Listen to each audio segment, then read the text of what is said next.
East Fishkill Planning Board will come to order. Get a roll call starting to my right on the end. Jason Paraskiva. Lori G. Craig Smith. John Eichman. Richard Campbell. John Cutler. Ed Miyoshi. Please join me for the Pledge of Allegiance. Pledge allegiance to the flag of the United States of America and to the republic for which it stands, one nation, under God, indivisible, with liberty and justice for all. Well, welcome everyone here tonight. We have 3 items on the agenda, and our upcoming meeting dates are October 20th and December 8th.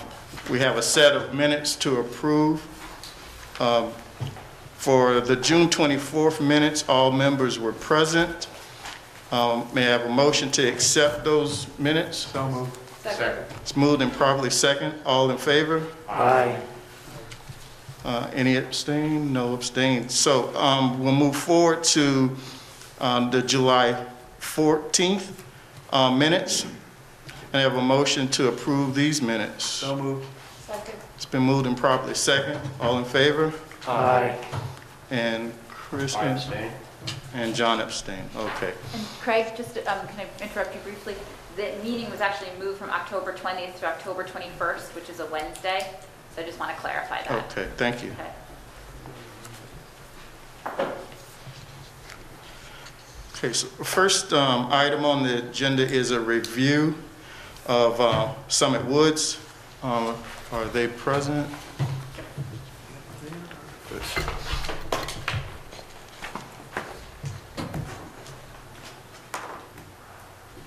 Hi. I'm Amy Bombardieri with Diane Stokosa Engineering.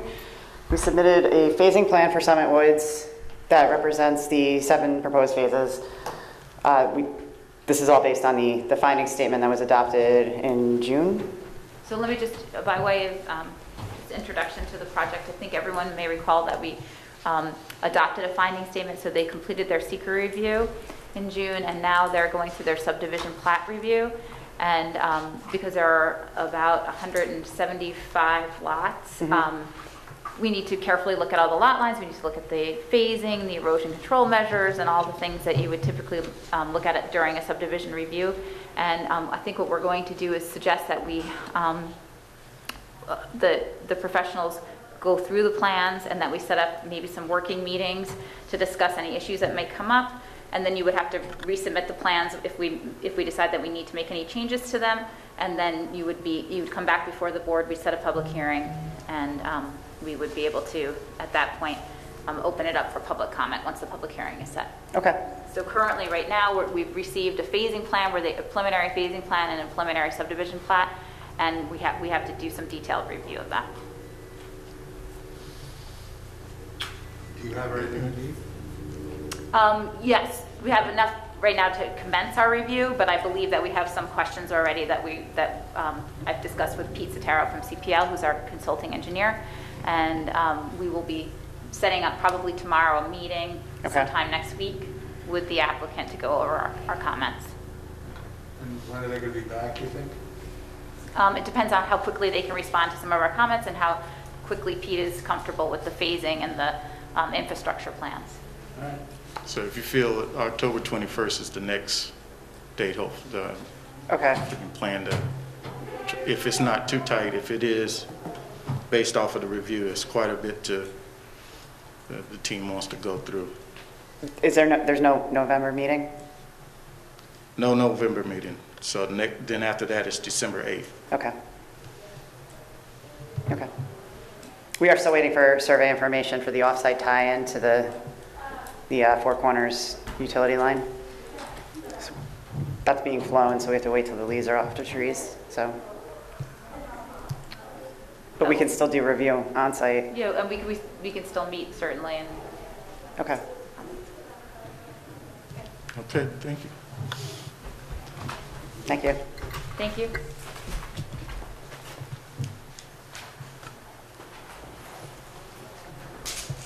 Have a good evening. Yeah. Good night.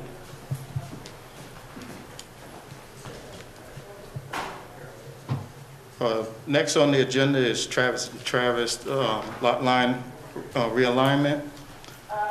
Have a motion to open the public hearing. So moved. Second. It's been moved and properly second. All in favor? Aye.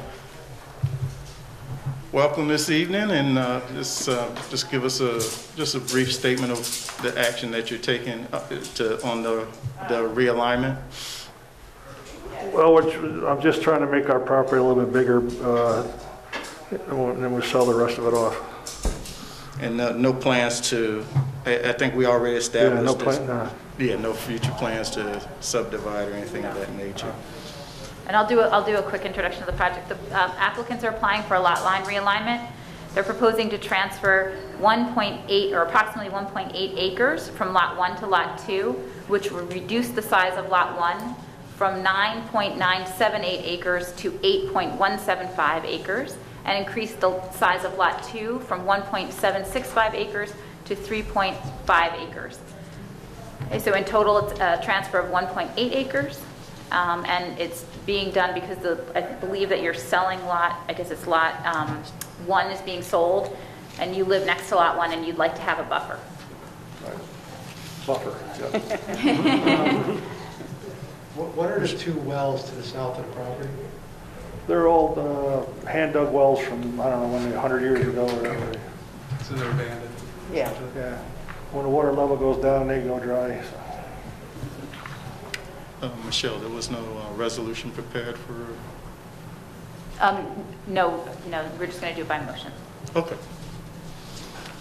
Okay. So, Lori, any uneasiness to? I'm sorry? Any concern?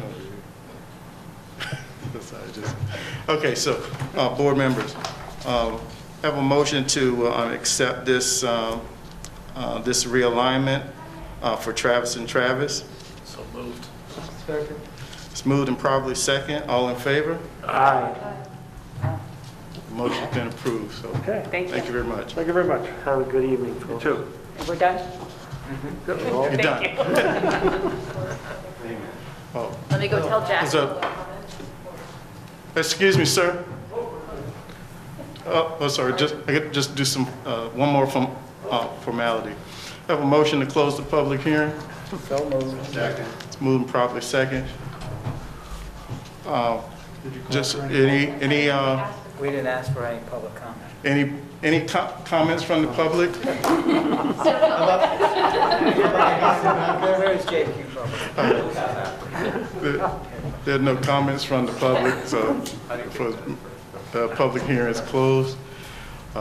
So thank you. We just need to. That was it? Okay. Just a formality. Thank you. Okay, take care now. Okay.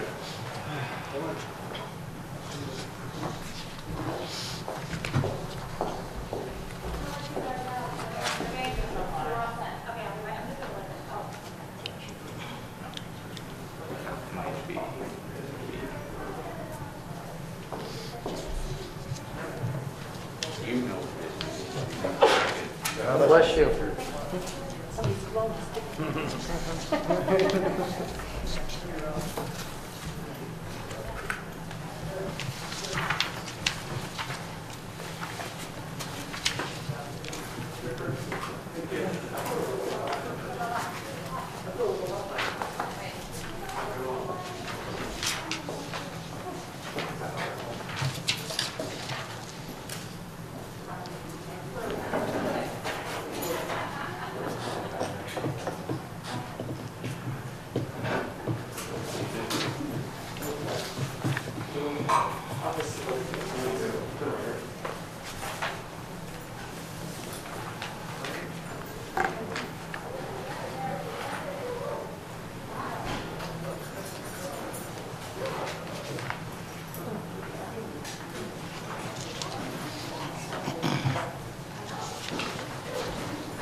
Maybe one facing us and one facing.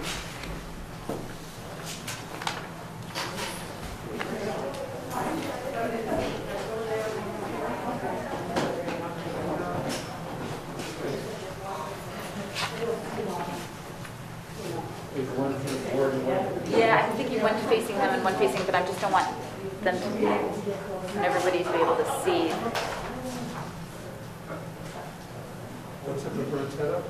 Well, last time we did it behind the podium so that everybody could see the planning board. But, Like back over here? yeah, I don't know if that's, Is this okay with you? can you guys see that? Yeah. I would say facing the audience so they can see.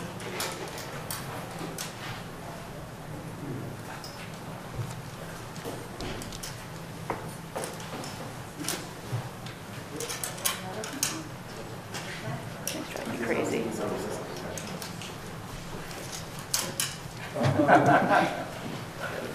like a floral party.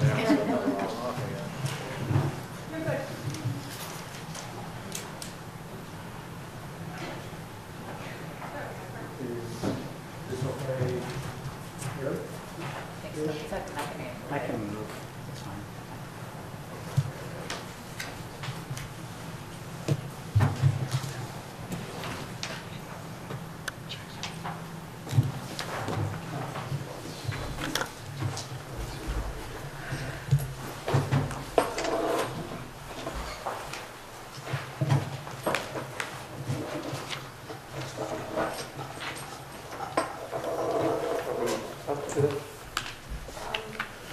Is anyone left outside? I think she said it was okay to start. Jackie waved at me.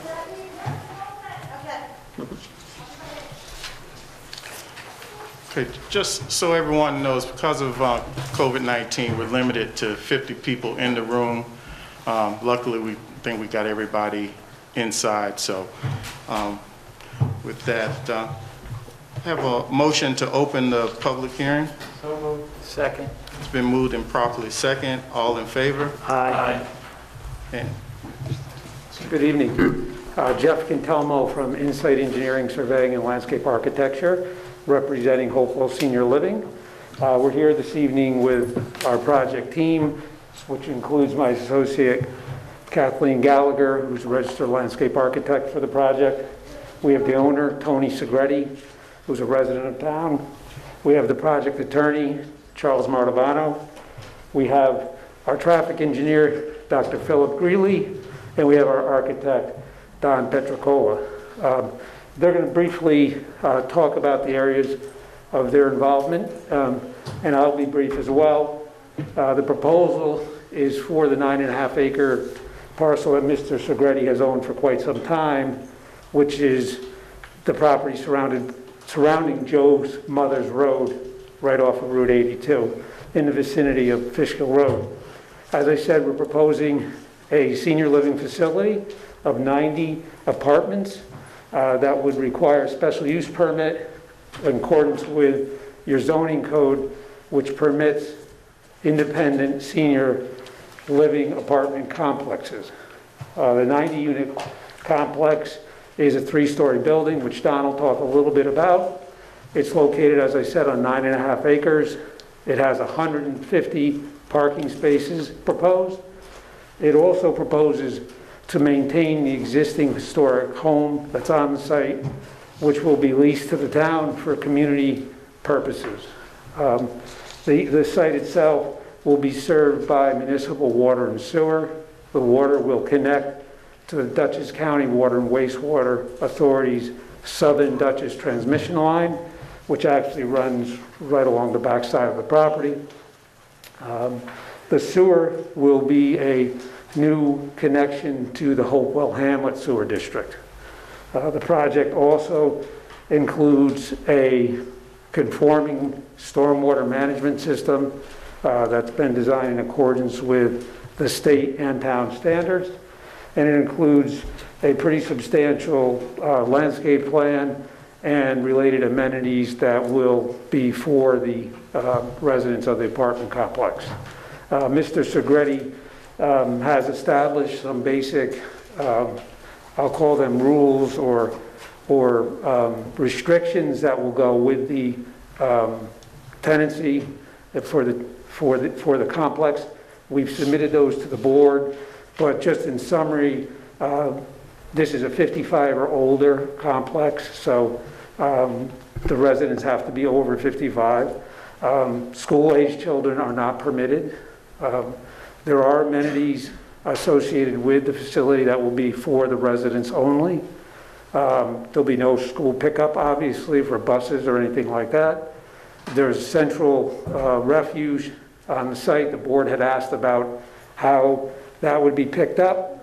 That'll be picked up daily by a full-time on-site super, which will have also a part-time management person in an office on the site. So the site will be managed actively in full-time. There was discussion about whether barbecues would be allowed on the terraces, and the answer is no. And again, we've submitted those proposed rules to the board, so you had confidence that the operation would be done in a professional manner.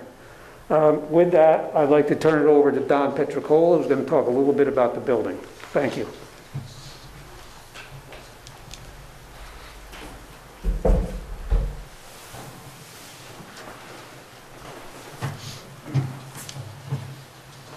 Good evening, my name is Don Petrancola with Liska McCormick Van Boers Architects.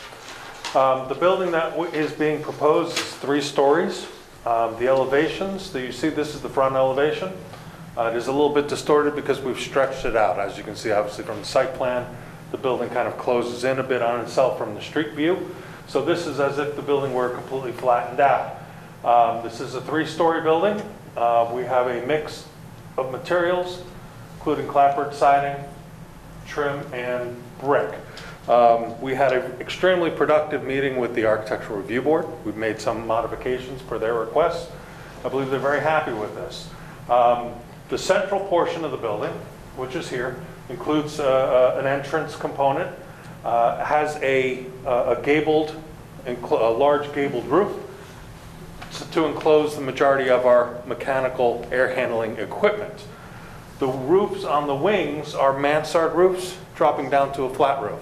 So there we can put all of our condensers and other smaller equipment on that roof, so we don't end up having a condenser farm on the site that you have to see and walk around and generate noise. So this is essentially a fake mansard here. The ARB asked us to modulate that roof pitch a little bit, roof height, to break that up. In addition to creating that roof line change, one of the primary components besides the brick base that continues on the bottom, some points coming up to a gable, we have 3-sided bays along the facade that are going to be done in a white trim.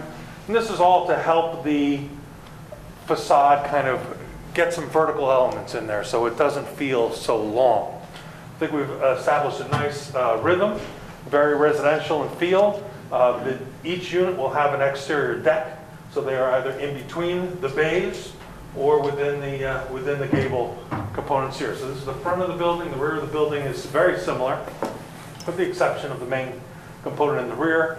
We'll have most of our service facilities towards the rear, common program, and the pool facility. We're going to have a gym, fitness area, indoor pool, obviously a lobby. Second floor, I believe, we'll also have a small cinema for the residents. So these are the 2D elevational drawings, the updated rendering from, I believe we're from the southwest corner of 82, looking into the site with the arm that comes back around here. Larger, taller roof for the center portion of the building. The parapets for the mansards jumping up taller over the bays. The mix of materials. This is the sample of the brick. It's a Glengarry Hardy blend, basically a red brick. And the siding, we've elected to go with a system by Select. It is a Royal Building Products, rather than go with a Hardy trim, which is a cement-based product. This is a solid core closed cell foam, much lighter, less cost in terms of labor, and we've been having much more luck with this in terms of a finish product. This carries a 25-year warranty on the finish, These are the actual colors that we're doing here. The only other color on your facade is white, and the roof is a standard asphalt shingle in a charcoal color. I didn't bring that because I didn't think you'd really need it. So in a nutshell, that is the image of the building. Can you just show that to the people that are here and This is toward the the camera? Glengarry for the exterior brick. This is the trim. The siding is generally going to be in a 7-inch clapboard.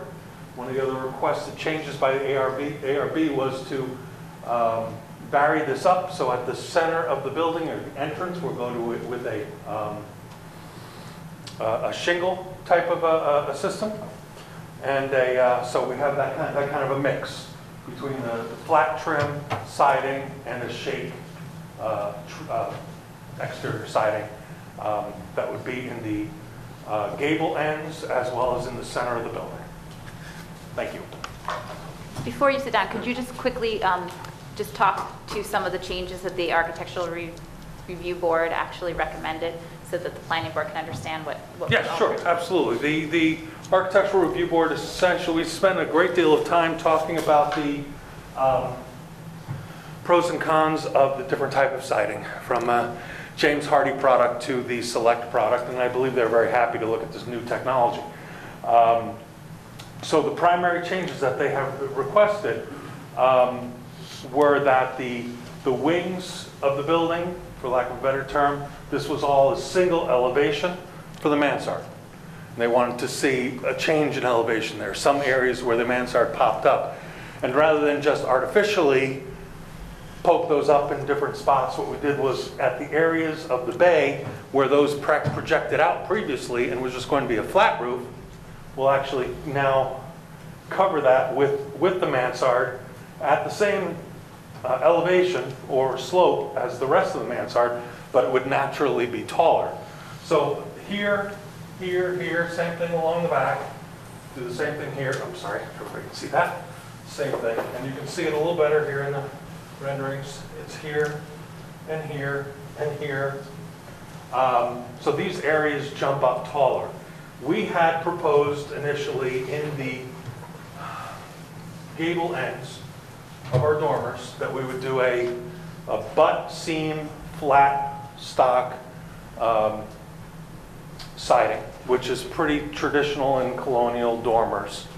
You know, they're 12-inch boards and you just butt them together. They weren't happy with that. They thought that, you know, you'd see the vertical seams too much, and they recommended changing to a shake in here, so we did that. And then this whole area was also going to be the 7-inch clapboard. The clapboard style siding does have a wood grain texture to it. And if anybody would like to see the samples, I'm happy to pass those around. But they wanted to change that up a little bit. So they asked us to change to shake in here. So that's a change, a shake. And then, so besides the roofs, the dormers, this center portion, they just asked us to kind of beef up the main entrance. This is not a porte cochere, you don't drive underneath it, but it's your main entrance. Just want to beef that up a little bit so it had a little bit more of a presence because it's kind of tucked in there. So we double columned it up and we just kind of hefted up the trim a little bit, an extra foot or so around the whole perimeter so it didn't start blocking windows. And that's it, those are the three components. Mr. Pasavento, I spoke with him I believe this morning, and he was very complimentary and thanked us for accommodating their requests. Thank you. Thank you.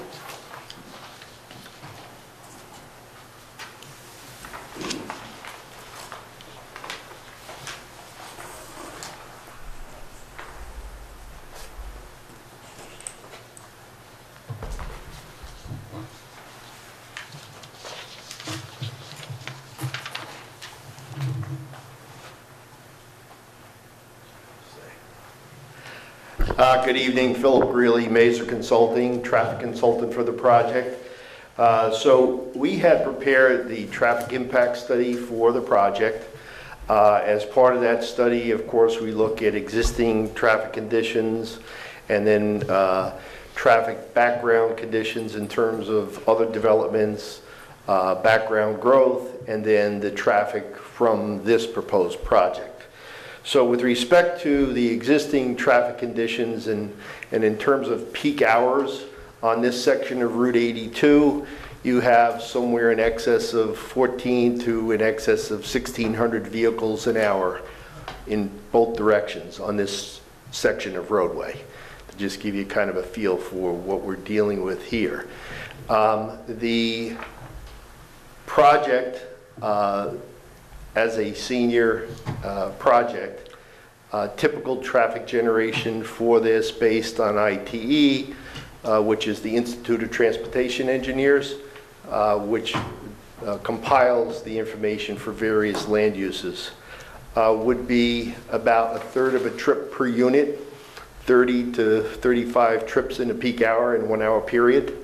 However, what we analyzed was, as a typical residential apartment complex without any age restriction category, to be more reflective of the suburban location where people may not be walking as much, they may drive, so we ran our analysis with that.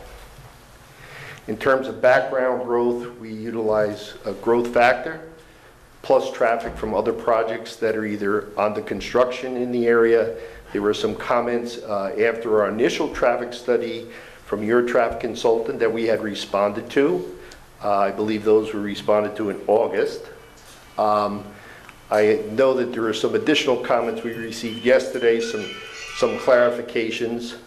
The study area, in addition to the access, we studied the area from Lake Walton all the way over to Palin Road in terms of turning movements and how intersections operate.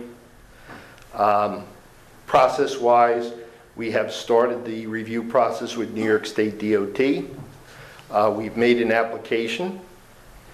Part of the project recommendations are to widen Route 82 so that we would have a left turn lane for traffic turning into the project.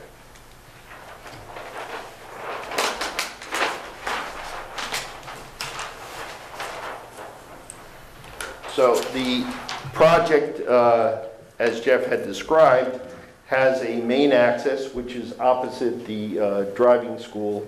That's where this is located. The left turn lane would be constructed. The widening would occur along the frontage to allow left turns to turn into the project and keep through traffic moving. There's also a right turn exit only access at the easterly end of the project, so people heading towards the hamlet would be able to exit right turn only there. And that would also serve as an emergency access. So we have, 2 points of access for emergency vehicles. Now, would the widening require any taking of anybody's property? It wouldn't require taking of anybody else's property. We may have to donate some property to the state of New York in order to accommodate the widening, and that's part of our permit process. But it would be all on property that we control in order to implement the improvements. So basically on that side of the road, not yes, on the south side. Mm-hmm. I mean, there is some available right-of-way on the north side, but most of the widening would probably occur on the south side within the either existing right-of-way boundary of 82 or on property that we would have to dedicate to the state of New York. In terms of the traffic study and the review comments from your consultant, which we received yesterday, I don't think there's anything that we can't address. There were some recommendations to look further at the accident data that we provided in our report to do a more thorough synopsis of that, to make sure that the sight distance improvements, we do have to do some clearing of vegetation along our frontage to make sure we have proper sight distance, that we coordinate that with the site plan, which we will do. And also some clarifications in terms of the analysis at Fishkill Road. Fishkill Road is being widened at its terminus with 82 to have 2 lanes. Right now it has 1 lane exiting, and our analysis didn't reflect the 2 lanes exiting that is going to be constructed there. So that will actually make the results a little better in terms of what we analyzed. In terms of Palin Road, we show some minor increases in some of the delays at that intersection. As part of the DOT permit review process, we anticipate that we may have to do some upgrades.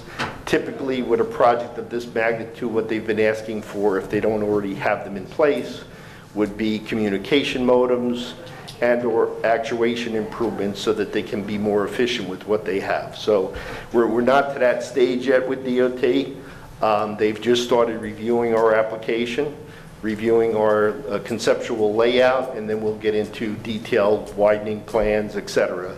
But we are in that process, and that's kind of a quick synopsis of what we've addressed, some of the comments that we still have to respond to you from your consultant, but I don't think there's anything major there that we won't be able to address. So, thank you very much.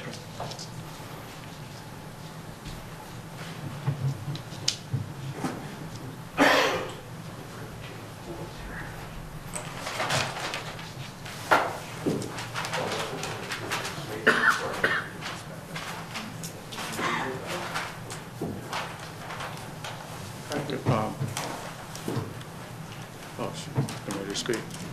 Who's getting ready? You? So, right, we just want to hit some questions from the board members to ask questions. Sure. And then afterwards, I'm going to call for the public to come up to ask questions to the developer as well. Have you seen the fire district's comments? Yeah, we just got them late this afternoon. Yeah, I know, I see. Can you answer some of the questions? I'm not sure what they are, but... I can read them all. So, the first question they asked is the elevators in the building large enough to accommodate a stretcher? That's a question for Don. Yeah, on the architectural questions, we can certainly respond to that. We will, I mean, obviously we're in schematic design. We have the space to upgrade the elevators to accommodate a stretcher. Should that be required, it's not going to be an issue.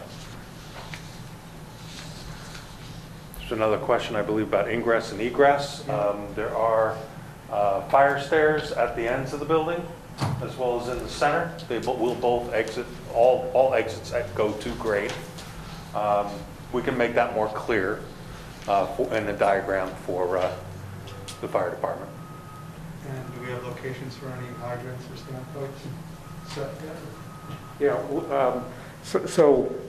we have not yet got into the mechanical design of the building, so we will, that's also a fire advisory board comment that we plan on addressing, yes. Thank you. Yep, you're welcome. Any other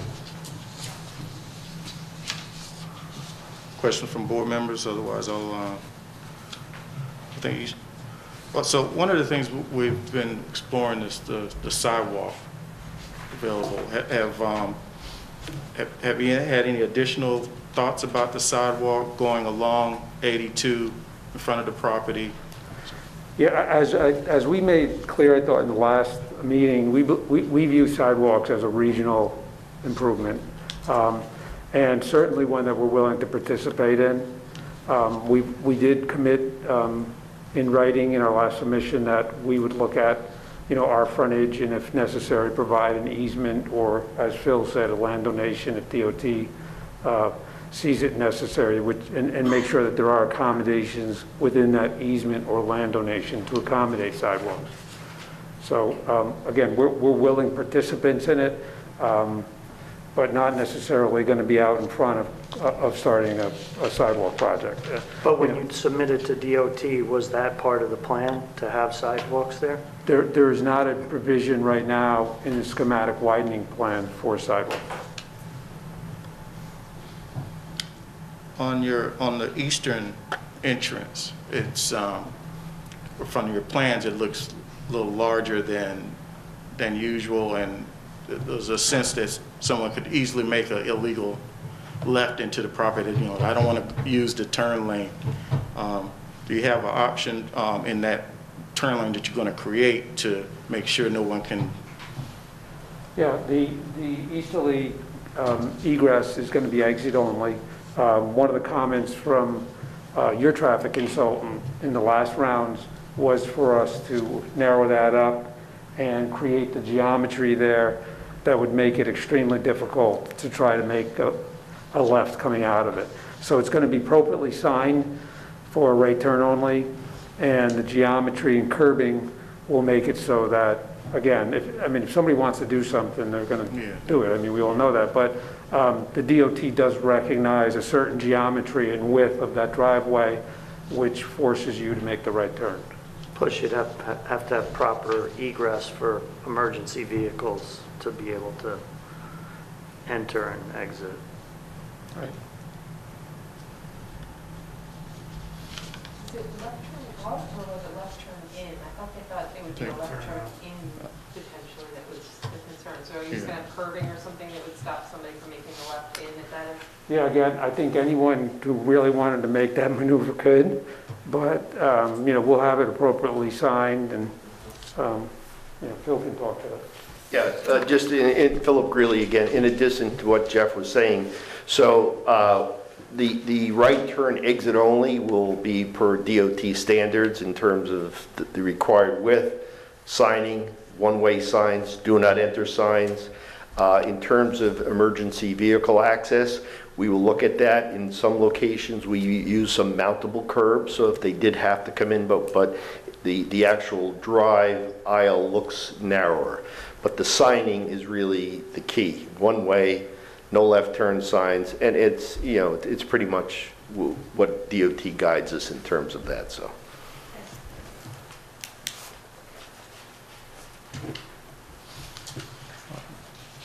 Michelle, from a landscaping perspective, any... Yeah, that's what I was going to ask. Jeff, just for the public, can you please just describe the landscaping buffering in the front end of the project so people understand I'm going to have Kathleen do that. So, sure.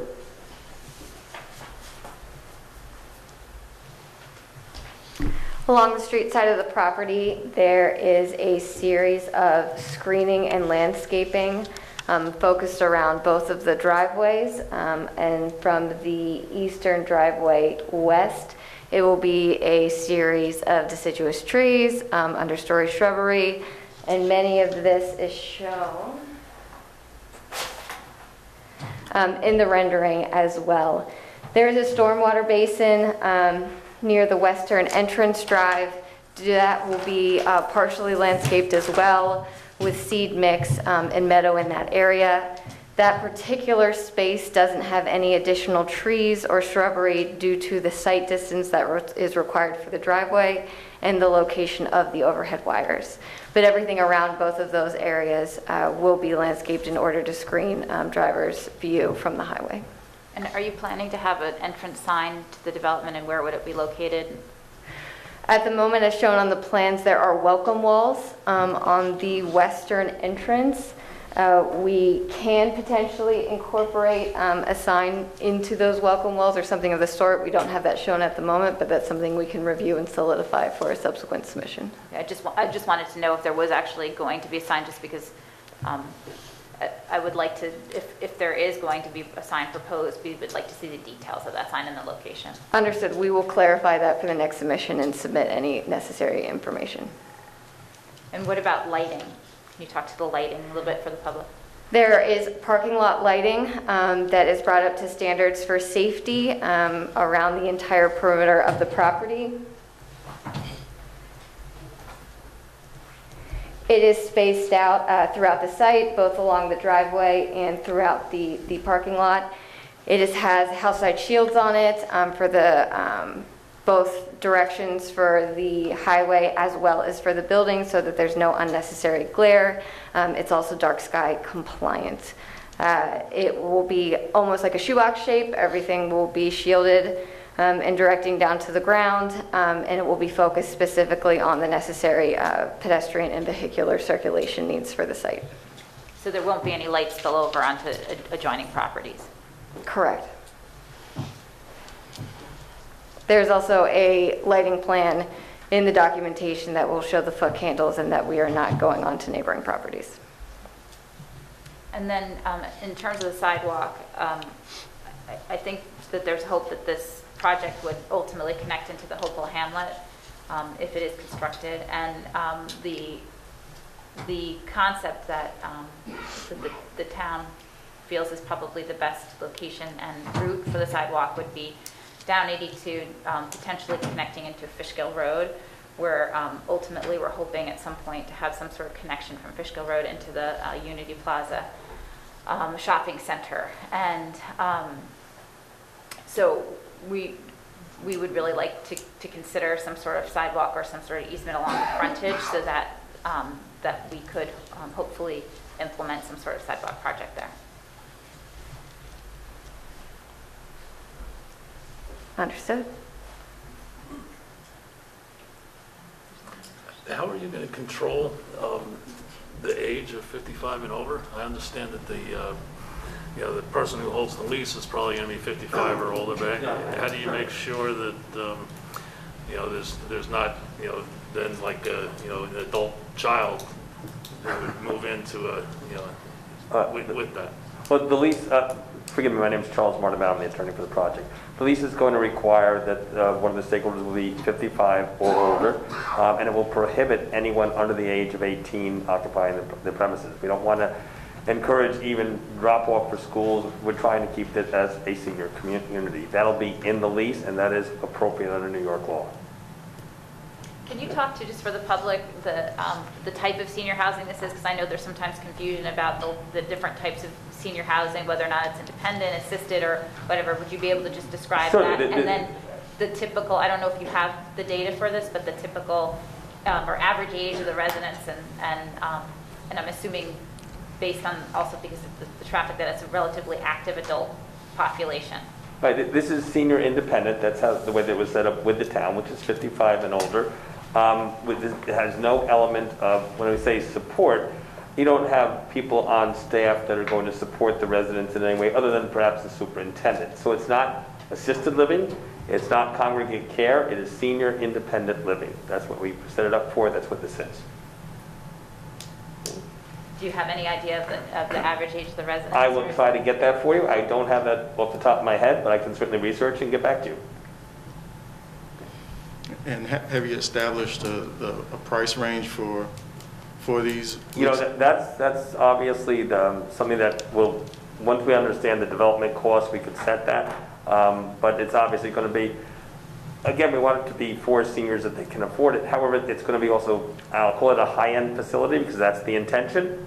And we want to make quality. We will have amenities, and I want to make that clear. The fact that we're senior independent doesn't mean there aren't amenities. There are amenities that we can describe to you that make it an upscale living for seniors. But as soon as we have an idea on the rents, I can also get back to you on that. Thank you. Any other questions from board members? Okay, so for those in the public that want to speak for or against the project, that to come up and sign the ledger up on the podium, make your comment, and then you're free to leave because we have to stay under the clip in the room. So okay, we're good, Jackie. Okay, thank you. But you are still free to leave if you want. So if you want to make a comment about the project, please come up and sign your name that's on the podium.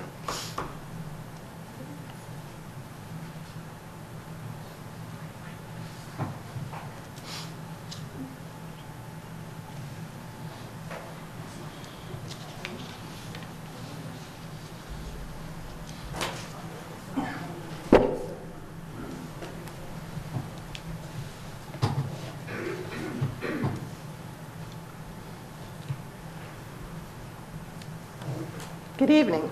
Good evening. I'm Evelyn Oliger, and I'm a lifelong resident of East Fishkill. I would like to speak in favor of the project. There have not been many options for our senior community in the past who would like to downsize but remain here in East Fishkill, like myself, my mother before me. Having a place where seniors can reside together gives us a chance to make new friends, share in organized activities, share the amenities, and I'm looking forward to the opportunity, should I decide to downsize from my home, to remain here in East Fishkill, where I've been my whole life. So I want to thank you for your time and the project, and have a good evening. Thank you. Thank you.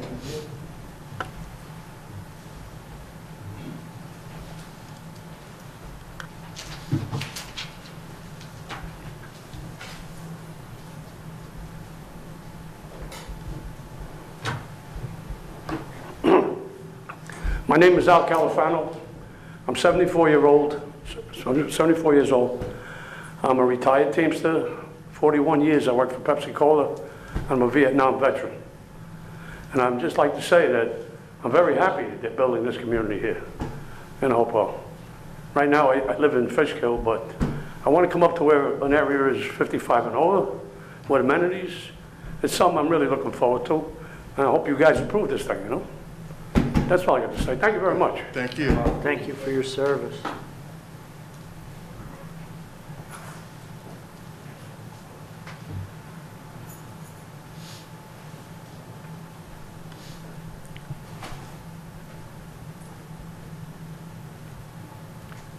Good evening. My name is Michael Atwell.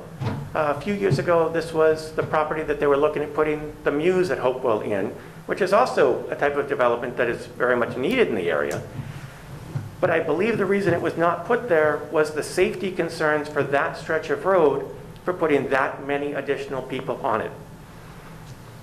This development is looking at putting over 100 people on a stretch of road that already has a number of safety issues.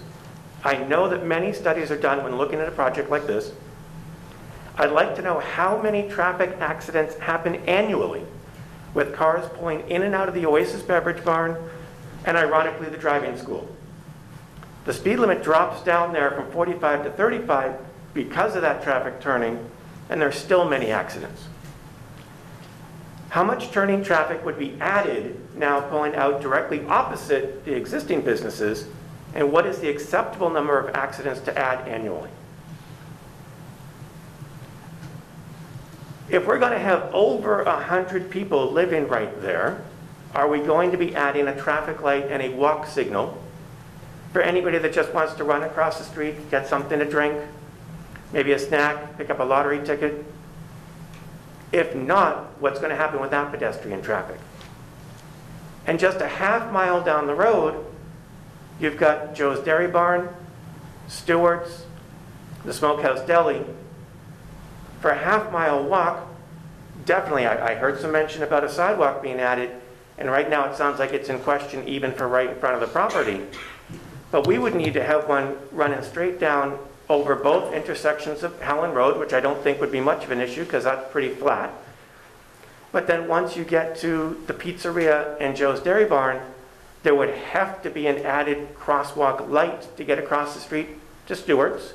If you wanted to go and get a cup of coffee and hang out like a lot of people do already.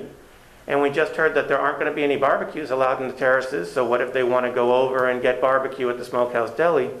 They're going to have to be able to cross the street, so we would have to be able to put a crosswalk to make that safe. There are already a number of accidents that happen at that intersection at 82 and Lake Walton every year as well. Then looking at the other direction, it's not much more of a half mile to make it right into the center of town. That stretch of sidewalk wouldn't be as easy to put in. Now it sounds like you're saying let's start it on the other side of the street and run it in as being a consideration, but then we definitely need that crosswalk to get people across the street. But what about a crosswalk on that side of the street?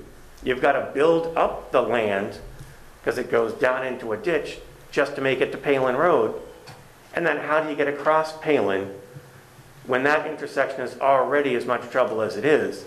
The only thing that I could see that would make any sense would be put an additional traffic light to stop the traffic that's turning right, build up that existing island that's in the middle of the road, get one walk light to get you there, and then get you another walk light to get across to the other side.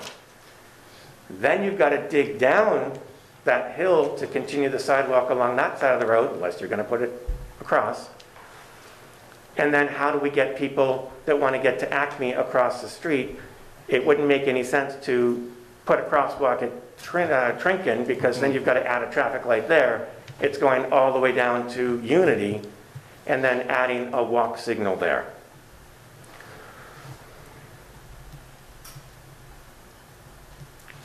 Then there's the matter of streetlights. There aren't any streetlights along that stretch of road either. And that's an extremely dark stretch of road and narrow. So when the Muse was considered, I think all of those points were taken into consideration, and the Muse was put not that far away on 376. It's in an excellent location.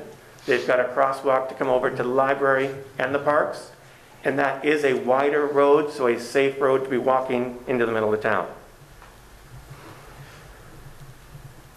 So I guess my final question would be, if these known hazards are not corrected, and the town does allow the development, when somebody does get hurt, injured, or killed, could the town be held liable for not taking the reasonable actions to make it safe, knowing that we've got these challenges that we're going up against? Thank you. Thank you.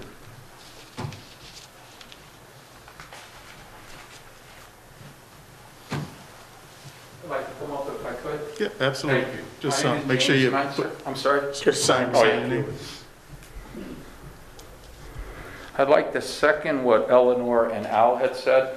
I'm a lifelong Hudson Valley resident, a local roofer for 40 years, and I'm hitting my 50s as well. I'm 56, so I like the idea of more housing in the area that would provide me a place to go as opposed to heading south. You know, I'd like to see my family grow. I stayed, I'm a roofer. I run into a lot of folks who are doing their roof, selling their home and moving south, and a lot of them do that reluctantly.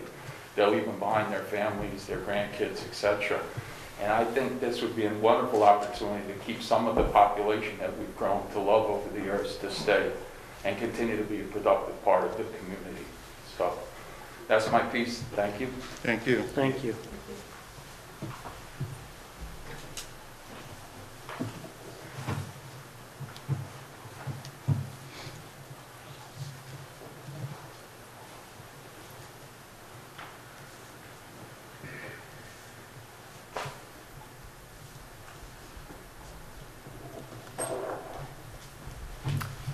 Hi, I'm Janine Rossi.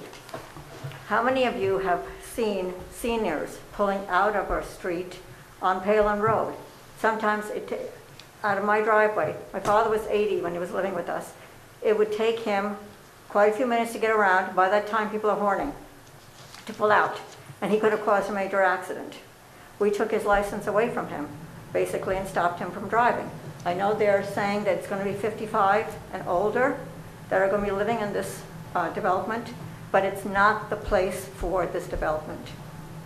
If you're going to put up 90 homes, and I understand people would like to stay in the area, but they should find another facility, another piece of property in East Fishkill to put this community. This is just not the right place. Even when we had Hopewell Muse going in, again, we didn't mind it going in, but not that many homes, not on that piece of property. I'm sure they can come up with other resources for that piece of property. Thank you. Thank you.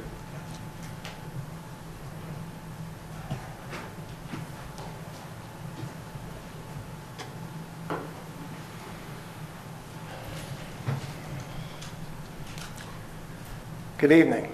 Evening. My name's Ray Hogue. I am not a resident of East Fishkill, and I never have been. However, my ties here go back to the late 70s and early 80s. I was a state trooper stationed out of Fishkill, and I patrolled these streets for 8 years. I know a lot of people over the years, and I've come to find Dutchess as my second home. Right now I live over in Orange County in a 55 and older community. I have, like I said, spent a lot of time over here getting to know people, getting to know the roads, getting to know the area. In fact, in St. Denis, in the Veterans Cemetery, my father, my mother, my brother, my sister, my brother-in-law are buried there in the Veterans section, and I will be buried there. I have a plot there, and so do my two sons. So sooner or later, I will have a permanent spot here in East Fishkill. Not the way I want it, though. But the reason I want to come up here to say that I'm in favor of this is that I live in a 55 and older community. On my job, I had 5 back injuries and 2 back operations, and at my age, mowing and shoveling are out of the question. So I moved into a 55 and older, It's nothing better than to sit there with a cup of coffee in your hand, watch somebody else shovel your driveway and mow your lawn, et cetera, et cetera. Needless to say, having the facilities of a pool, exercise equipment, which I have in my location, is wonderful. My grandchildren would build a snowman in the morning and go swimming in the afternoon. With that said, I someday may like to come over here, now that I know this project's in the works. I have grandchildren in Carmel. Of course, Carmel's a lot closer to Hopewell than it is to Middletown, New York. So I'd like to have in the future the possibility of getting closer to them, selling my house and just renting, maybe using the profits from my house for my grandchildren, and being closer over here. I'm not saying that I would do that, I just like that opportunity. When this thing starts to get underway, I'm going to put my name down for an apartment there, and when the time comes, if I can make the move, I'll see if I can, but I'd like to have the opportunity either then or in the future. The 55 and older community works. I like to think I'm not that old, but like in my complex, there are many people in their 80s, some even close to 90. I mean, you're asking about the average age. It will grow. You will have elderly people. Obviously, they're going to start in their late 50s, but if they stick around, they're going to be around for a while. They're not going to want to move. You know, it gets to be a hassle. But I definitely think it's a good idea. I hope it comes to fruition, and when it does, I will be putting my name down. And I thank you for your time, and I hope the project goes through. Thank you very much. Thank you.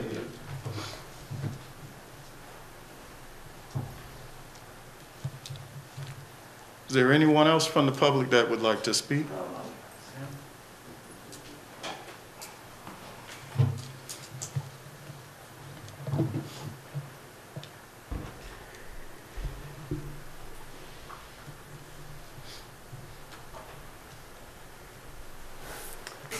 Hi, I'm Ron Rossi. I live on the corner of Palin and 82. Now, I know you did a traffic study, and that's wonderful. You want to do a really good traffic study, park in my driveway. Palin is always backed up, 82 was always backed up. This project, I have to tell you, this project is really nice. I really like it. You answered all the questions I had when I walked in here. It's well thought out. It's a great project. It's not a good location, though. We have issues with this property a few years back with 68 units, and at that time agreed that that was too many. Now we have 90. I think this is a little insane. Turn lanes, we have a turn lane in the middle of Hopewell. Nobody knows how to use it. They're half in one lane, they're half in another. I just see a big disaster waiting to happen with seniors trying to make this turn. It's just not a good location for it. I think it's a good property for maybe something else or smaller ideas, but 90 units is just way too much. So, thank you.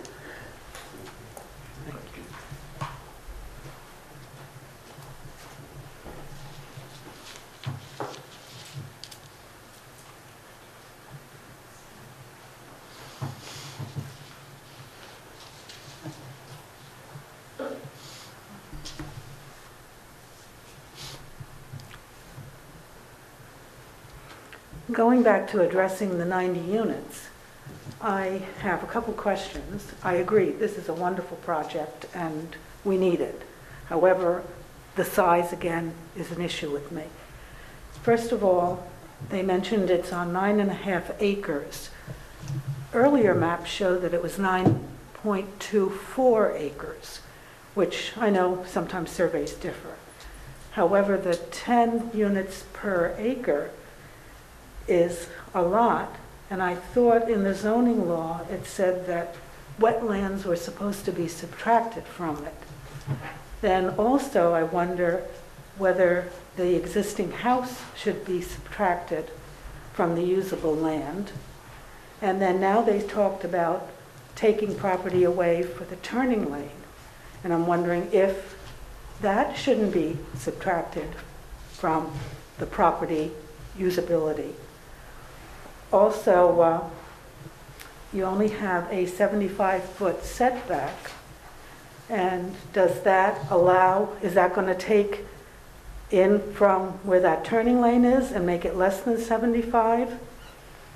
Also, I'm thinking everything along 82 that's new built has to be 100 foot back. Why are they getting a lesser setback? So these are questions that I'm concerned about. Plus, of course, the traffic is a nightmare there. But I'd like to know when the traffic study was done, especially now with COVID-19 going on. Another question I have is with the water and sewer. The proposals are good. I understand where you're coming from, but so many proposals don't go through. When previous projects have been proposed, they say, we're going to do this, we're going to do that, and then all of a sudden, you can't for some reason. So I think that the sewer line going all the way to Trinkle Lane, through 2 wetlands, through private property, under or over a railroad, however they have to do it, all those permissions should be in line with a written consent saying, yes, the state says yes, or the county or private property or whoever is involved should be lined up in advance.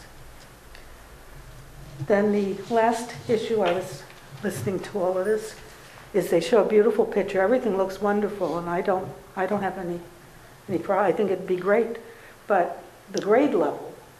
Now, when I go by there, that is way above road level. Here it shows that it's at road level. If it's going to be at road level, what happens to all of that material that's going to be dug out of there? There's only wetlands to put it in, which I think is illegal. Or if it's trucked out, how many trucks will come out? What time of the day? And what impact would that have? So these are all kinds of questions that I personally have thought about. So thank you for your time. Thank you. Thank you.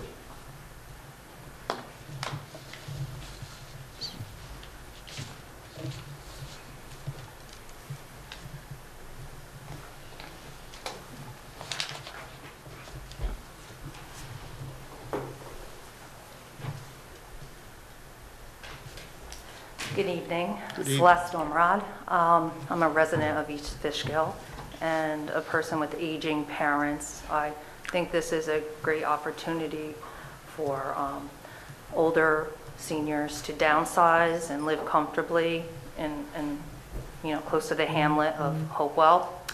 I do understand, I listened to the concerns about traffic, and I wonder, when you consider seniors living in a 90-unit development like this, they're not commuters to work. They're not, I'm assuming they're retired, but although some people work well into the 70, 75, not me, but, so we're not, I think we're not, I'm guessing, and there's probably stats on this, that people are not all rushing out of the senior home at 9 a.m. and they're not rushing back at 5, and they don't need to be going through, or maybe they won't be going through the village of Hopewell at a very busy time, which is usually Saturdays from 11 to 1, because I've been in that stop and go traffic bringing my kids to dance and trying to get to Frankie's, but I'm in a little lower age bracket, so seniors are more at the liberty to maybe spread their errands out and such. So I just wonder if there's, if when the statistics are being done on the traffic flow, if there's a consideration for the age group that's coming in and out of this development. Lastly, that turning lane in Hopewell, I'd just like to comment that no one knows how to use that turning lane.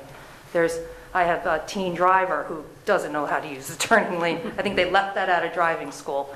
So I'm in favor of this project. Thank you. Thank you.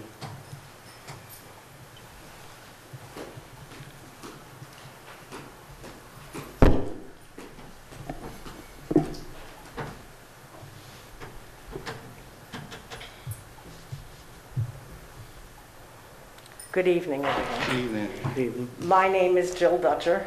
I've lived on Fishkill Road for 41 years. Again, lovely project, great idea. I'm a little resentful from some of the things, as a joke, I'm joking, of the age and what people do with their age. And not too long ago, Mr. Smith, at a meeting that was televised, was quite surprised that 55 is a senior. Well, I'm well above 55, and I go to work every day.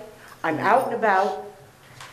My children live, our property's all touched, so my children are right there. What a wonderful location for me to go to, should I ever decide to do that. However, took me at 6:20 tonight, 8 minutes to make a left-hand turn out of Fishkill Road. It's not really a busy traffic time. It's impossible at many times of the day to get in and out of there. As some of you might remember, a group of us here were very involved in the last project that was to be put at Joe's Mother's Road. Something should go there, no question, but not of this capacity, not this many people. If I was going to live there, and my husband is quite a bit older than I am, and he also goes to work every day. I have a fun little car. I can't have one parking spot. How can you live there with one parking spot for all these people? Because we're not really all that old.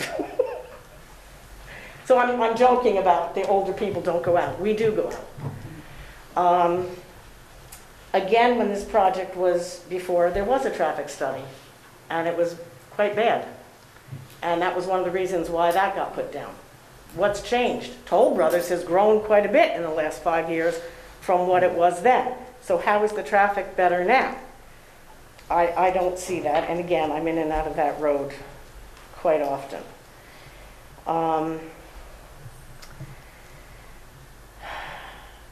Also, at the last time that this came about, we had people here from the emergency vehicles. Somebody will probably die before they can get out of it if they cut across Fishkill Road or try to get out of Palin Road and make a left-hand turn in there before the emergency vehicles can get there. So I think we need to know what the rent would be. There have been other projects that have come about for seniors that they couldn't rent them out, so then it was open to anybody who wants to go there. So I think we all need to know exactly what's going there. Do we have the approvals for the water? Do we have the approvals for the septic? Do we have the approvals for the sidewalk? Before permits are given to build this, I think we need to have a little more knowing exactly what can go there. And again, I'm in agreement with it's way too many units for there. Also, the house that's there that's going to be used for the community, what condition is that in? How much work is that going to require, or is that usable at this point? It is an older house. So I don't know what the plans for that are. So one of the meetings I think I watched, they were saying something about it would be able to, the people in the community could use it. So what kind of functions are going on there, and where are they parking if everybody else is home? Because they're not going anywhere. All right, thanks for your time. Thank you.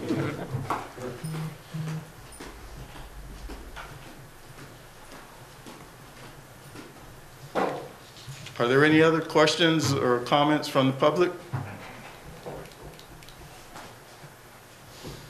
Okay, come up. I'm going to play back these questions, board members, if I missed any of them, and hopefully you were catching some of them. So, first question was on traffic accidents. Have that been studied that have occurred across from, not just in front of the Dutchess School, but also in that I think corridor? if we could just group the traffic, I think traffic questions are obviously was one of the dominant concerns. Phil's going to address that, and then I'll address some of the site planning issues. Okay. Thanks. Philip Greeley again. So in terms of the accident data that we compiled, we covered all the way from Palin Road to Lake Walton Road, and we had them grouped. As I stated earlier, your consultant has asked us to look at those further. We grouped them, the contributing causes, et cetera, and see if there's any things that can be done in addition to our turning lane, et cetera, that would enhance or reduce the number of accidents. That will also be furthered with our review with New York State DOT. But we have collected and summarized all of that corridor in terms of existing accidents. And also coming from, if you're coming from the hamlet? Correct. Coming into that, okay. Yeah, so basically the accidents, I think we either have a 3 or 4 year period that we've looked at. So, that's part of our study, but we will be expanding that based on your consultant's request. There were several other comments relative to traffic signals, pedestrian crossings, et cetera. That's all going to be, up to DOT. In terms of the size of the development, the traffic generation, as was asked about statistics, we have analyzed it at a higher rate than what typically occurs at these developments. There are people that still work, that drive in rush hour, but there's a lot that work that avoid the rush hour, and there are some people that are not working. So it's usually a mix. But what we analyzed was no age restriction to get a more conservative feel for what it would be. In terms of traffic signals, pedestrian crossings, again, that's the purview of New York State DOT. Even if we said we wanted to put a traffic light at our entrance or somewhere else, it's up to DOT whether or not we satisfy the warrants for such. So right now there is no proposal for a signal at our access, but if that is part of the review with DOT, that would be done. In terms of the sidewalks and the right-of-way, the road widening is pretty much as we have it laid out now within the existing right-of-way. What I talked about in terms of dedication would be to accommodate a future sidewalk or sidewalks on certain sections, but again, that's part of the final design. In terms of when the traffic study was done, it was compiled this past spring, but the data that we utilized was from previous data, and there was a recent study the data was collected earlier this year before COVID. And that was brought up by your consultant, and we had addressed that in our August update. Let me think what else that I missed. In terms of, the comments about traffic, yes, I mentioned it's a heavy traffic corridor. Palin Road and 82, there are heavy volumes there.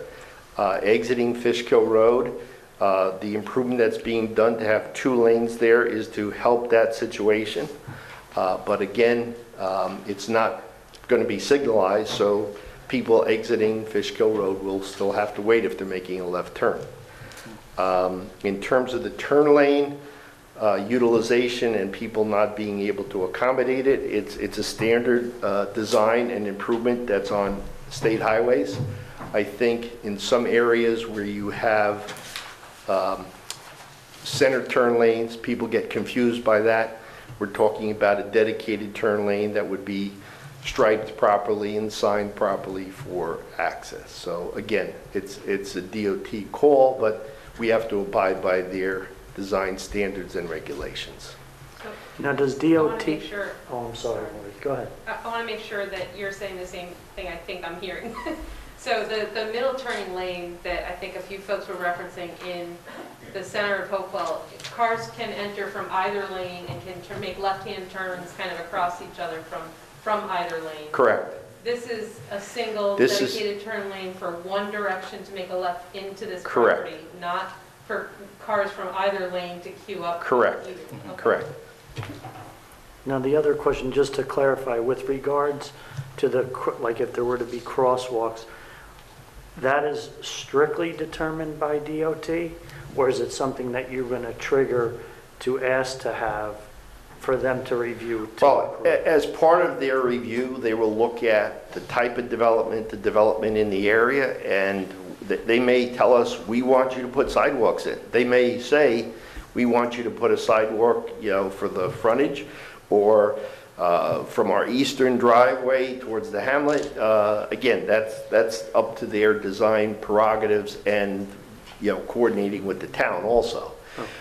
In terms of what I mentioned about, if we say we wanted to put a signal at our entrance, DOT would make the determination. They would make the determination whether or not it's warranted and whether they would allow it.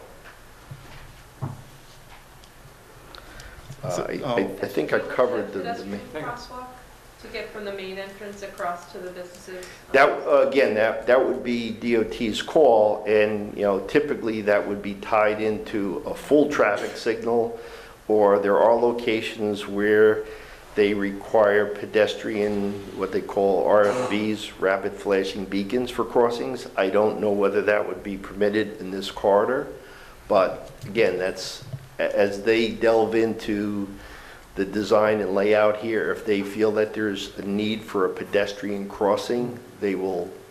But wouldn't you ask for one versus waiting to see if DOT thinks there should be one? Yeah, I mean, we can, if the town would like us to make that request, we can, or through coordination with your consultant, make that request. Yes. That's confirmation that we'd like you to take that forward. Will do. Well, on your traffic study, a young lady asked about the age category of those that is that factored into? Yes. So what happens, and one of the other speakers, mentioned that you see over time, and we've done many of these over the years, and when you first build it, it's probably on the younger scale. People age in place. So one that we did 25 years ago, I would say more than half of the residents are now over 80.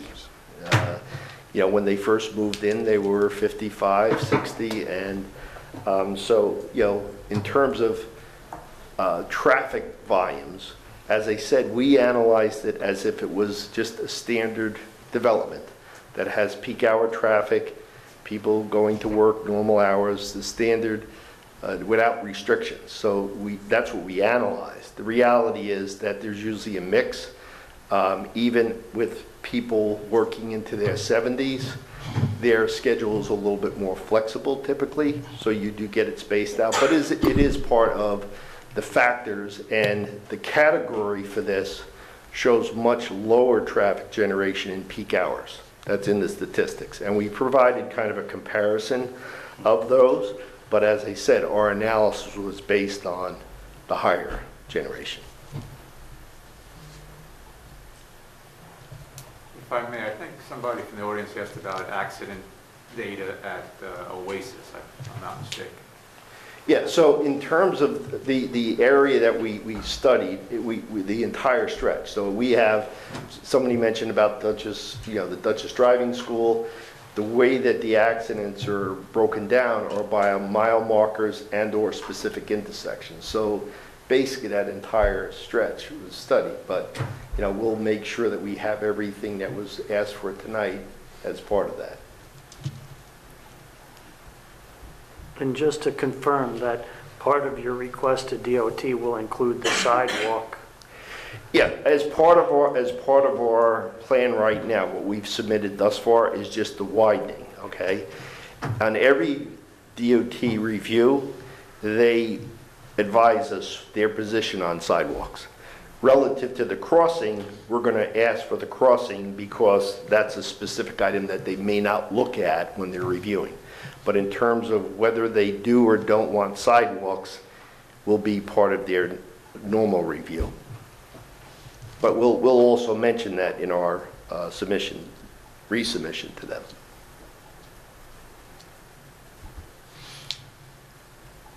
Okay, I think. Craig, I just wanted to add one thing with the accidents. We're going to request that they look at the accidents and the accident rates. And the state publishes data on accident rates for different facilities, so they can compare the accidents on that stretch of road to other corridors and see if it's within or above the statewide average. In their coordination with the DOT will identify if there are any high accident locations within that stretch. So I think that'll all that'll all come out over their development with their traffic study and their plan with the DOT. So, And you were comfortable, I'm sorry, I think you said it, but the traffic study was done prior to the reduction in traffic due to COVID, correct? Yeah, so the base traffic information, as I said, your consultant had provided us some data, I think it was collected either January or February of this year. February. And then we have some other historical prior to that also. So, and I think we stated in our original study, because of COVID, we had to use the older data when we did it, but it was updated, again, prior to COVID and the effect on, traffic in general, so. It was updated and during the school year, so I think that's what I was looking for.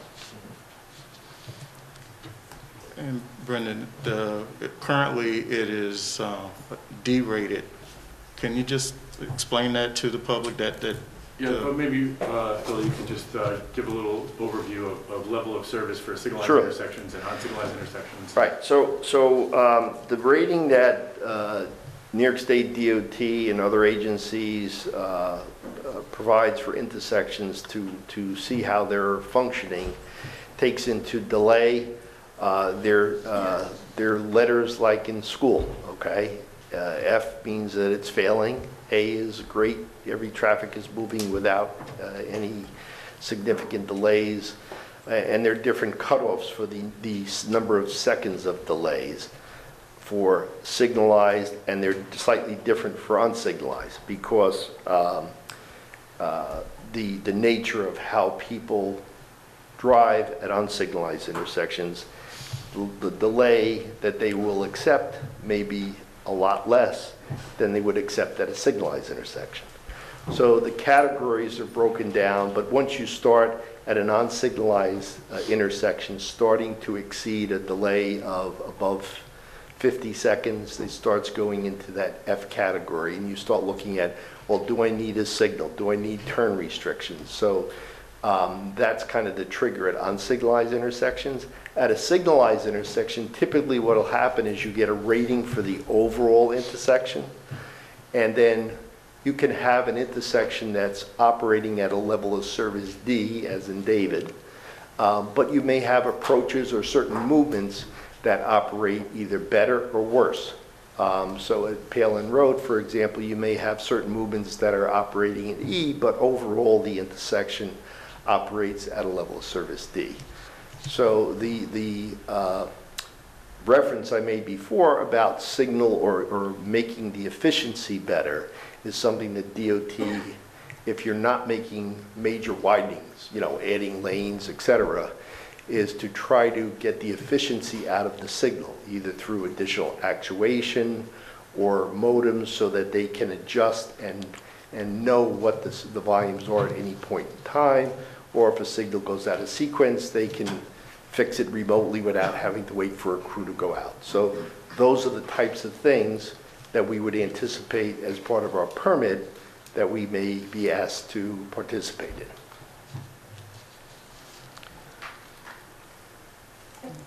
Brendan, I don't know if we know, is there any consideration of, because Palin and Fishkill are kind of very close together, is there any consideration of having like a light that works at both intersections and kind of in tandem, or is that, I thought that was talked about, maybe it was years ago. I mean, the improvement that's about to be done on Fishkill Road, that's the way that one started out. The DOT did evaluate that, and their determination was that based on the movements and the traffic volumes, it was not feasible to interconnect those two intersections with signalization. So just the extra lane? Right, and the right turn lane and the nature of the movements. So yeah, that wasn't something they would consider for approval. Okay.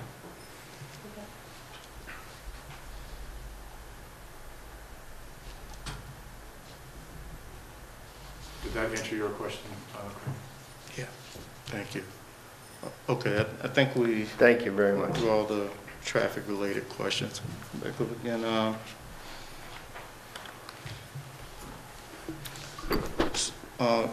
So there's a series of questions on, and this is really about the property itself, wetlands, and the positioning of the building.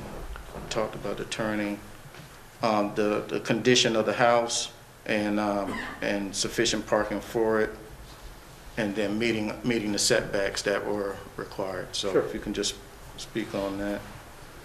Sure. There was a series of questions relating to the number of units, the lot area, the net lot area, the wetlands, et cetera. So we are about 9.5 acres. There is a right-of-way associated with Joe's Mother's Road that's on the property right now that we would seek to have abandoned. The public road would have no necessity. It really doesn't right now. But that's where the differential is, I believe, in the numbers relating to the lot area. The way the zoning reads for the special permit, the unit count is based on gross area, so the 90 units is solid, however you calculate it. That's not an issue. The setback was referred to as a 75-foot minimum setback. I believe we're set back in the order of 114 feet. So, you know, whatever dedication we make is not going to affect our zoning compliance in that regard.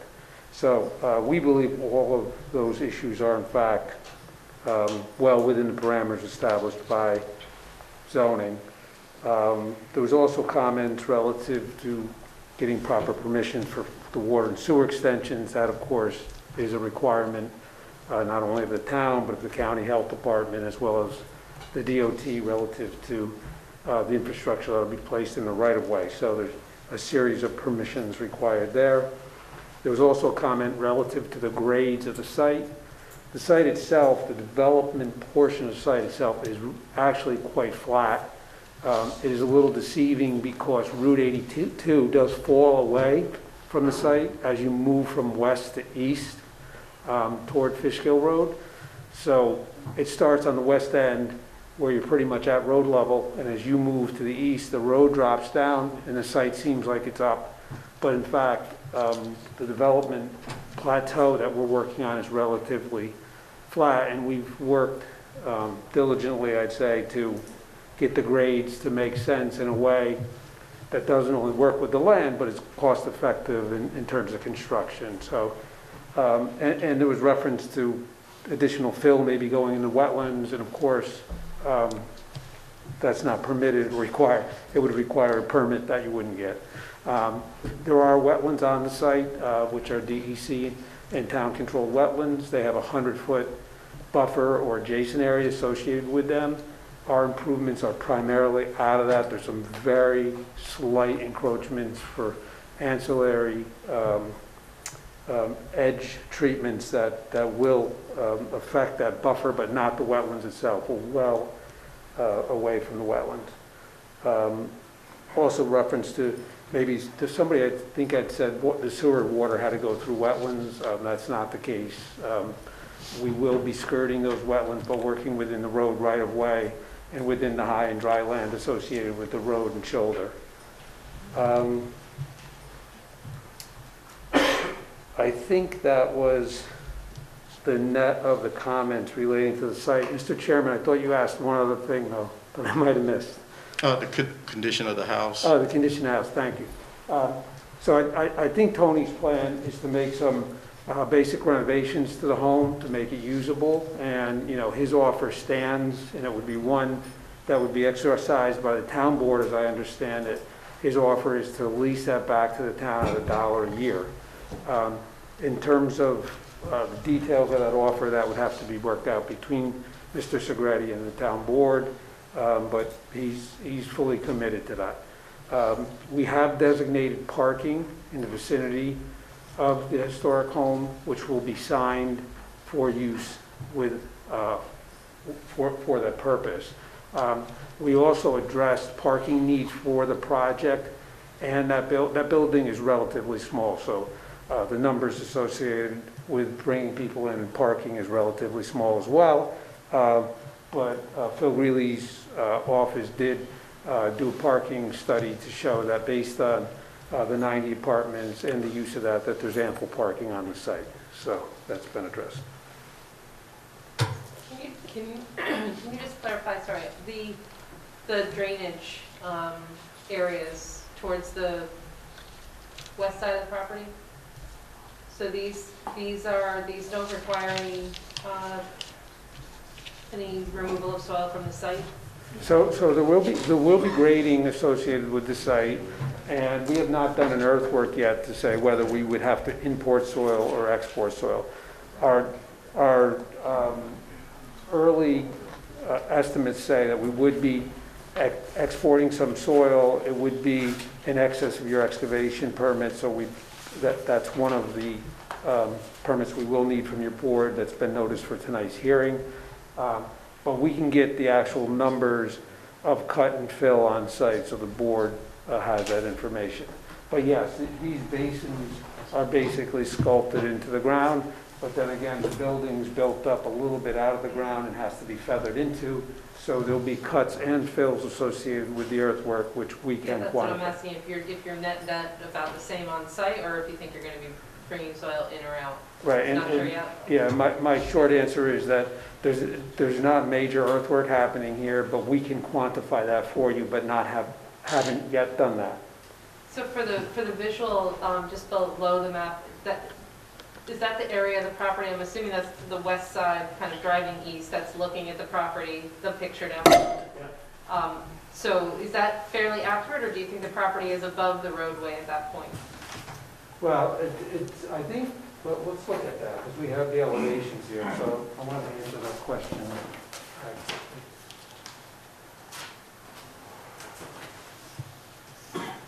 All right, so the elevation of Route 82 from here to here is 242, 243, and 244.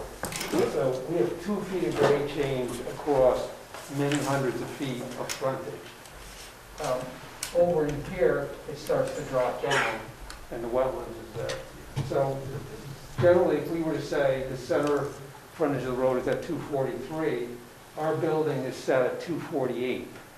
So we're 5 feet above the road, which across a distance of almost 200 feet is will seem very flat. But it does sit at 5 feet above the road. Now, will it be the determination of the DOT that the protection from traffic, let's say if an accident would occur and a car would pass through this fence that you show here and into that depression pond, would there be any additional protection on those 2 depression ponds to stop traffic from? So, Philip Greeley again, so based on the final grading and the slopes, we'll determine whether or not we need to have any guide rail or any other types of treatments. So as I said, we haven't gotten to that point, but as part of that final grading, there has to be enough runoff area and a certain slope. If we have to, we would have to put a guide rail in that vicinity. Okay, thank you.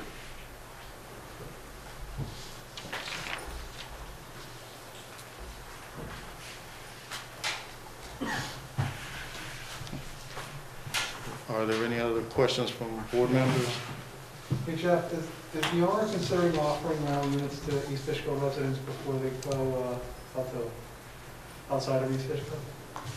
So the question is the owner considering a preference, I'll say, for East Fishkill residents over non-residents?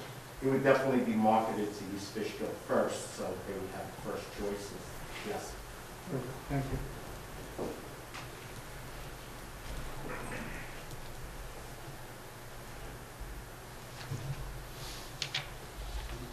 Good. If there's no, We had, I'm sorry. any questions? I had one other note here about that the street in this area is very dark. Are street lights considered by the DOT, or I'm not sure where street lights are?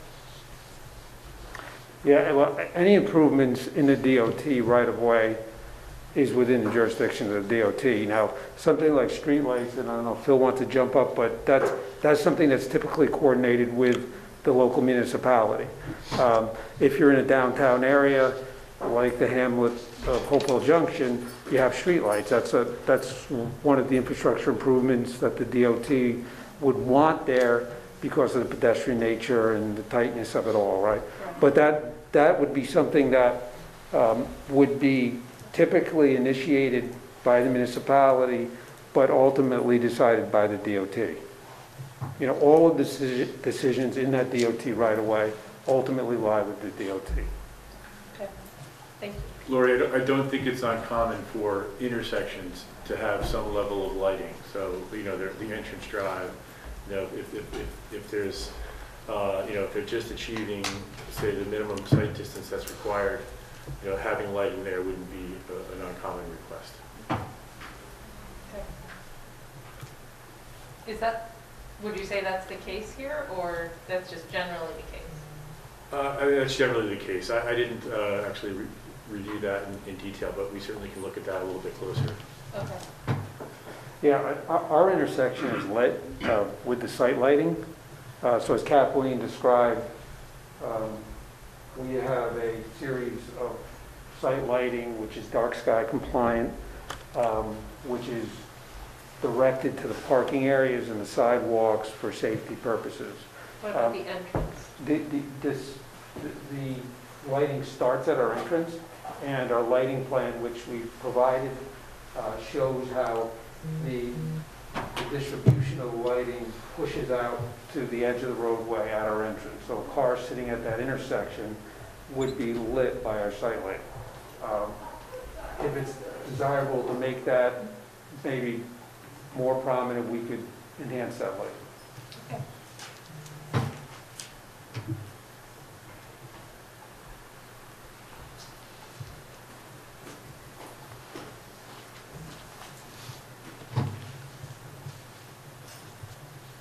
Okay, if there's no further questions from board members, I'm going to make a motion to keep the public hearing open and to allow the public additional 20 days to put in additional comments because of COVID. We want to kind of extend that out to the residents. Based on the questions, I would recommend a date of I think October 21st to resume the public hearing. Is that? And so October 21st is your next meeting? Yes. Okay. Would the board consider closing the public hearing and leaving the written comment period open? Is that an option for the 20 days? At this time, I would think, my preference would be to keep it open. Okay. I think we're hearing you still have some things you need to submit to us, right? You have the cut and fill, you've got some other Pete's not here, but I thought there were some other open items still with the plan. The SWIP. Well, they're still working on a SWIP, yeah. They've done Yeah. test pits, but they haven't resubmitted yet or submitted a final, so still under review. Okay. So we can typically keep it open because if something happens where you have to change the plan, you don't want to have to renotice and reopen a public hearing. Alrighty, so it would be adjourned till October 21st. And is that meeting back at Town Hall? No, public hearings are, I think, most likely occur here, but Jackie will get a notice out to you. And again, I'd just like to say, just point out that it's a Wednesday, not a Tuesday, and it's here. Okay, Wednesday the 21st. And that's 3 weeks, so is that going to be sufficient time for you to have an additional submission and for our professionals to be able to review it? Yeah, I mean, for us to compile some of the info you've asked for, we're probably going to need about a week. So if that works for your side, that works for us. Okay. 2 weeks is typically the amount of time we give for resubmissions for a public hearing. So Okay. that works. So that works. Great. And I think, Craig, we would also, like at least to hear back from the DOT. Yeah.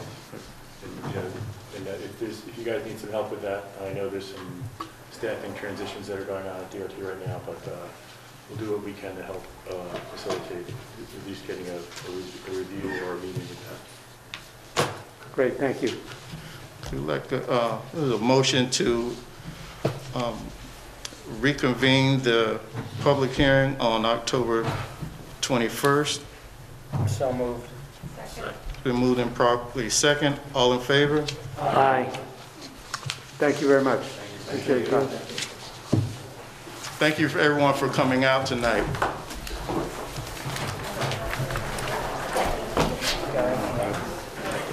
This- I have a motion to close the adjourn for tonight. All in favor? Aye. Meeting closed. There you go.